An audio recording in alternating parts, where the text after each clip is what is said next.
Hey, thank you so much for visiting my channel. My name is Asia Loveless. My experience with an IUD this time just had a little razzle dazzle of 2020. If you watched my previous video, my doctor told me that I didn't have any visible strings, so I was very nervous going into getting my IUD removed just because I didn't know what that meant, not having strings visible.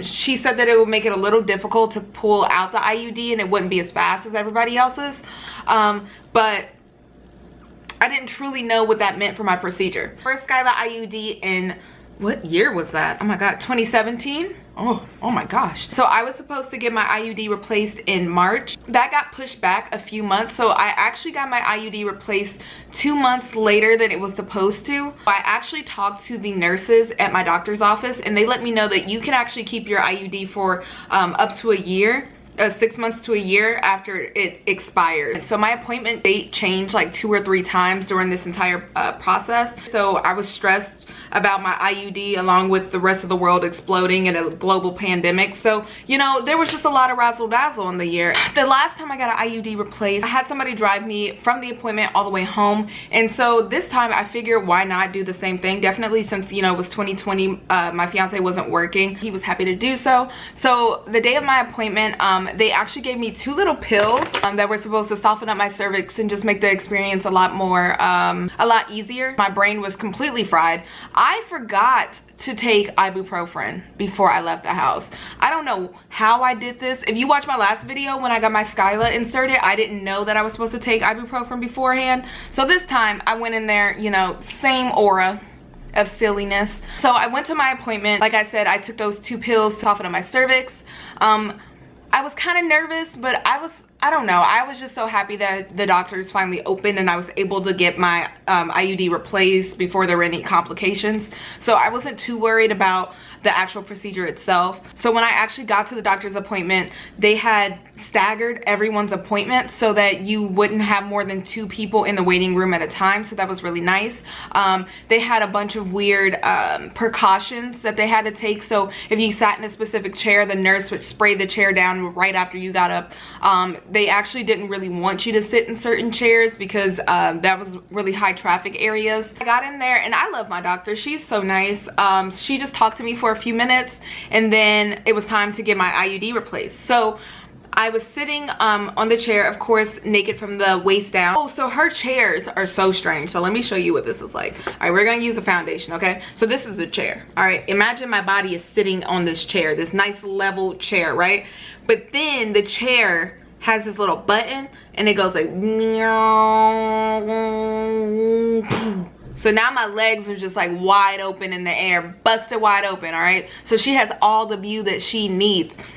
It was a strange experience, but I definitely think it made it a lot better. Like, I think the insertion process was better because she had this weird little chair. But anyway, she takes a look and she does see that my strings are not visible. So then she calls outside the door for an alligator clip. Oh, I skipped some things. I skipped that part where she put the little spatula thing in there and, you know, cranked me open nice and wide. I skipped that whole thing.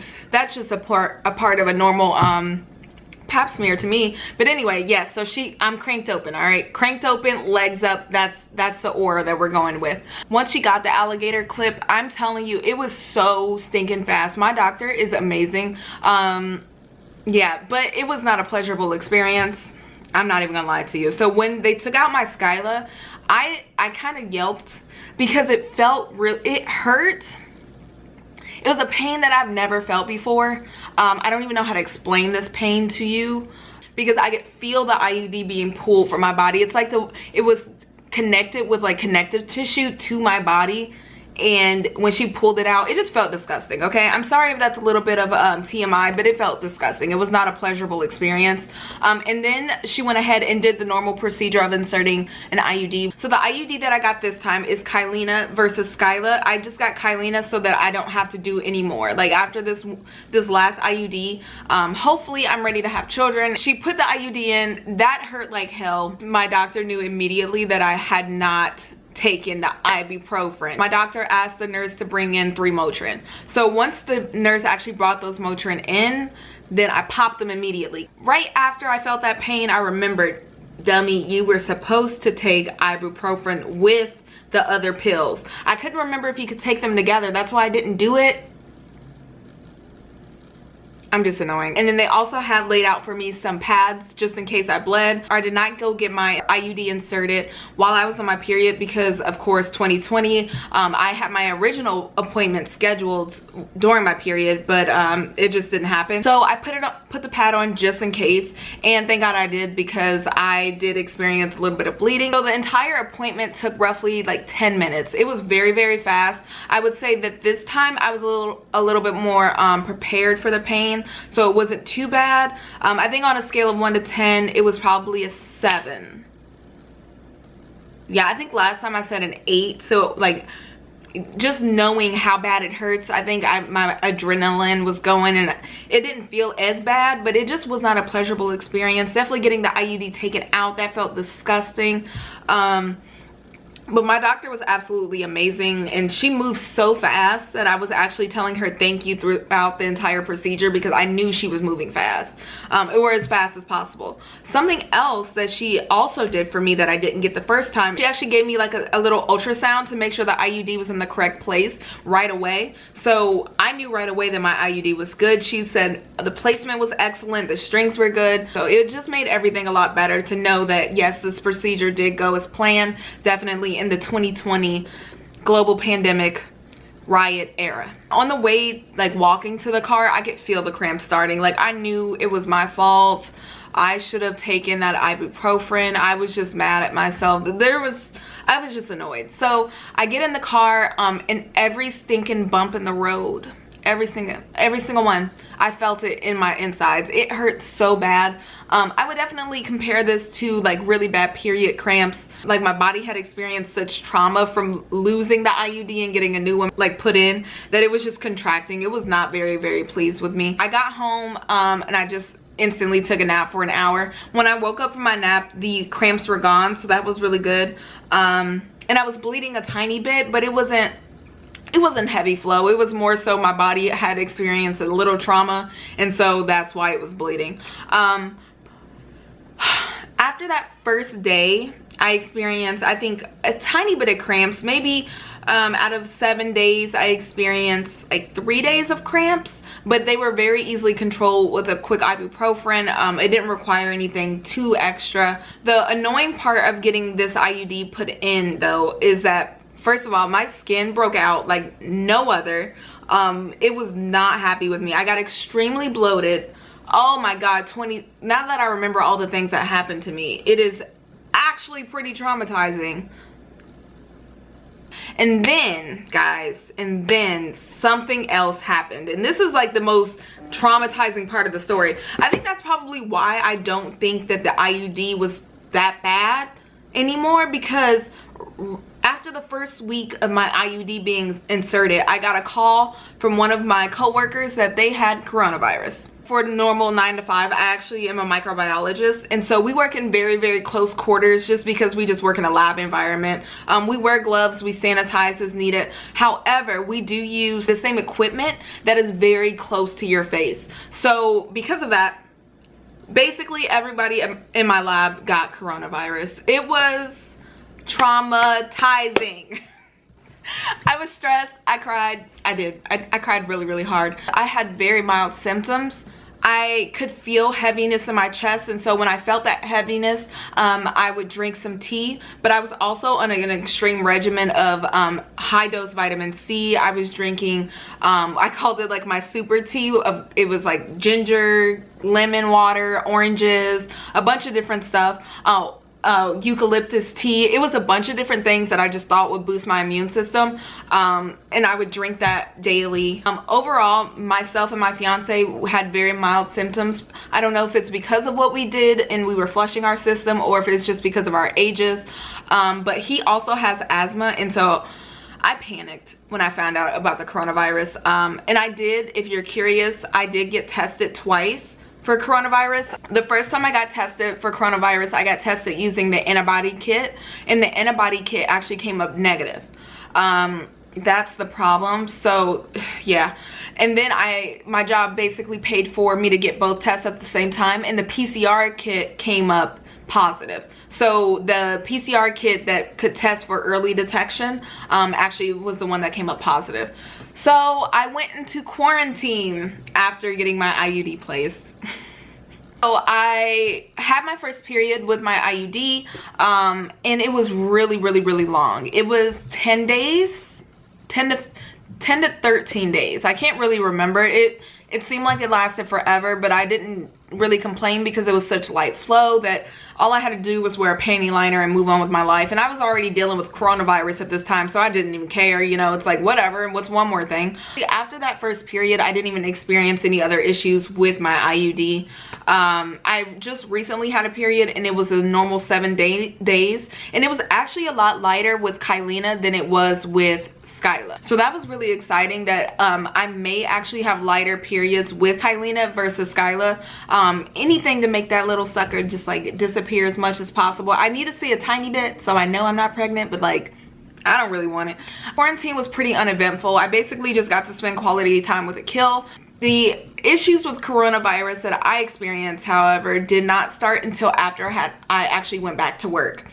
Before I could return to work, I actually had to get a negative result from one of the testing facilities. So I had to go get a test. It took 10 days for me to even get my results. So it was a total of 1 whole month that I was in quarantine.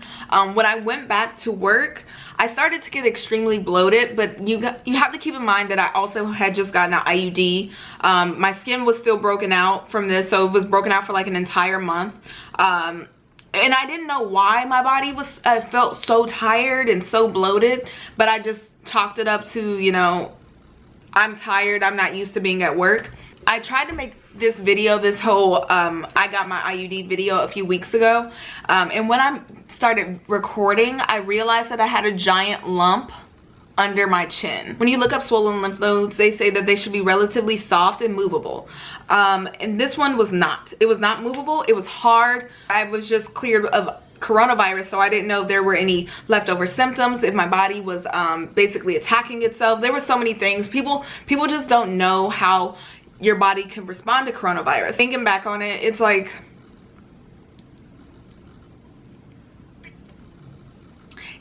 a lot happened at the same time.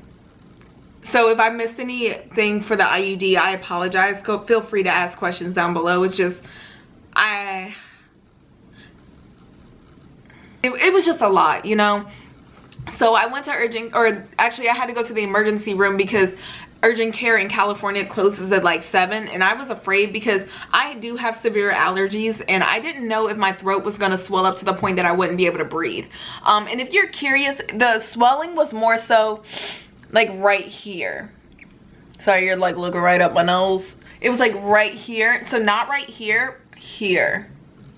And it was relatively large to the point that I actually FaceTimed my mom, and she's the one who told me to go to urgent care. The emergency room is completely packed full of people, completely packed. It was not a fun experience. I had to go right after work because basically I got off of work, FaceTimed my mom, she told me I need to go to urgent care, and so I ended up in the emergency room.